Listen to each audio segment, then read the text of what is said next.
ازيكم عاملين ايه؟ يا رب تكونوا بخير. النهارده ان شاء الله وصفه حلوه جدا وسهله وبسيطه وسريعه وحلوه جدا في الشتاء.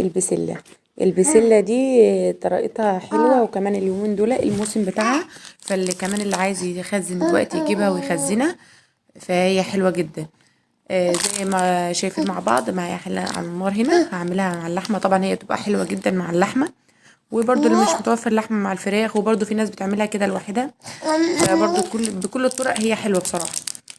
واليومين دول بتبقى حلوه كده وعمرانه ومحليه عشان الموسم بتاعها. والحله التانية معايا هنا كده معلقتين سمنه، وانزل كده ببصلايه كبيره كده، هقطعها كده شرايح صغيره، مكعبات صغيره يعني زي ما انتم شايفين كده. وهفضل اعمل فيها كده في البصلايه لحد ايه ما تخلص معايا. وزي ما قلت لكم، اللي محتاج يخزن دلوقتي يجيبها ويخزن. ان شاء الله هنبقى نجيب شويه مع بعض ونخزنهم واوريكم الطريقه بتاعتها. وهنا كده بصله كمان، هي طبعا بتحب البصل بصراحه بيخليها مسكره. انا خدت بصلايه كبيره ونص البصلايه اللي انتوا شفتوها، والنص التاني هحطها في الشوربه لما تغلي كده، واشيل الريمه بتاعتها، وهسيب البصله لحد ما تحمر.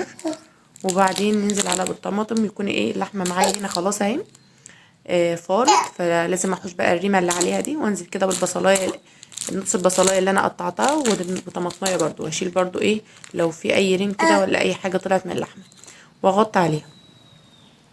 وهنا كانت خلاص البصلايه قربت تحمر، وهنزل بقى بعصير الطماطم. طبعا الكميه على حسب ما انت هتعملي ايه. البسله ده دورق الطماطم كمان، مش مكمل الدورق الطماطم. وهنا كده هننزل بقى بعد ما اتسبكت، هننزل بكوبايه ميه، وبعد كوبايه ميه هنسيبها تغلي، وبعدين هنزود نحط البسله بتاعتنا، وننزل بقى بفلفل اسود وملح ونص معلقه سكر. ده اللي محتاجه في البسله، بس مش محتاجه توابل، اي توابل تانية، عشان هي بتبقى مسكره وطعمها كده التوابل بيغير. لو انت حطيت توابل في البسله بيغير طعمها، فهي كده مش محتاجه. ولو عايزه حبه شطه كمان حط لها. وهنسيبها بقى لحد ما تستوي. زي ما انتم شايفين انا بحط اهو، ما حطيتش اي توابل زياده خالص. وهنا اللحمه خلاص كانت استوت معايا كده زي ما انتم شايفين. طبعا لو وصلت لحد هنا بقى، لايك واشتراك للقناه لو اول مره تشوفوني، واكتبوا لي كومنت حلو كده.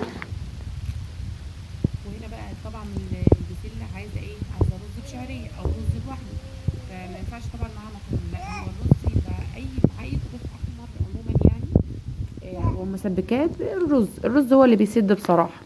وزي ما انتم شايفين غدا النهارده او سفره النهارده بتاعتنا سهله وسريعه وعلى طول، وما بتاخدش وقت معاك. لو وقفت نص ساعه هتخلصي كل الدنيا دي، وعلى السوا ان شاء الله تحطي يعني ساعه بالكتير هتخلصي كل غداكي. زي ما انتم شايفين طبعا بقول لكم عروض تحفه بصراحه. انا من عشاق طبعا البسله و... وكمان ان حلو قوي لو عزومه ولا اي حاجه تحطيه برضو، اعمليها برضو حلوه مع الرز واللحمه، تحفه. طبعا مستنى منكم لايك واشتراك للقناه لو اول مره تشوفوني. سلام عليكم.